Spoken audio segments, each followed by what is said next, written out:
कभी जब आप करते रहते हैं तभी आपको ऐसा फील हुआ है, एकदम से दर्द हुआ है और फिर बाद में आपको लगा कि वो ठीक हो गया, लेकिन धीरे धीरे टेढ़ा हो गया है। तो ये सारे कारण होते हैं टेढ़ा होने के। अब बात करते हैं क्या हड्डी होती है, तो देखिए इस पार्ट में हड्डी नहीं होती है, तो इस चीज को आप अच्छे से समझ लीजिएगा कि कोई हड्डी नहीं होती है। हाँ जी। अब तो होता क्या है उसके बाद आपको ये समझ में आएगा। देखिए वहां पे सिर्फ और सिर्फ क्या होती हैं, ब्लड की वेसल्स होती हैं, और जिसमें प्योर ब्लड आता है, इम्प्योर ब्लड वहां से जाता है।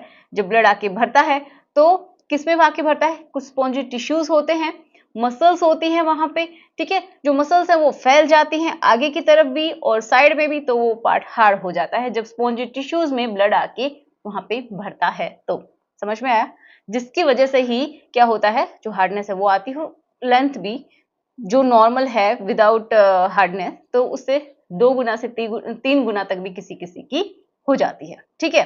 तो ये होता है वहां के टिश्यूज की वजह से। अब टिश्यूज कैसे होते हैं, स्पॉन्ज टिश्यूज, मतलब जैसे कोई स्पंज है, ठीक है, आपने उसको अच्छे से दबा लिया तो वो बिल्कुल सिकुड़ के आपके हाथ में आ जाएगा, और जैसे ही आप उसको छोड़ेंगे तो वो फैल जाता है। ऐसा क्यों होता है, क्योंकि उसके अंदर एयर आके भर जाती है स्पॉन्ज के अंदर। तो इसी तरीके से आपके पार्ट के अंदर क्या आके भर जाता है, ब्लड आके भर जाता है, जिसकी वजह से ऐसा होता है।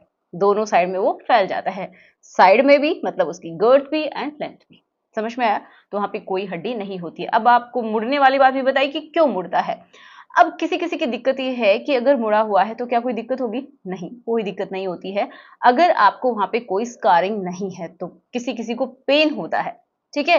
तो ये जो पेन होता है ना, जब वो किस तरीके से मुड़ा हुआ होता है, मोस्टली जैसे कि मान लीजिए एक स्लाइड सा कर्व है तो कोई प्रॉब्लम नहीं है, लेकिन ये कोन बन गया, मान लीजिए इस तरीके से आपका मुड़ गया, ये कोन बन गया, तो यहाँ पे समझिए स्कारिंग हुई है, जिसकी वजह से आपको पेन फील हो रहा है। तो वो बाहर से स्कार नहीं दिखाई देता, लेकिन इंटरनल डैमेज होता है।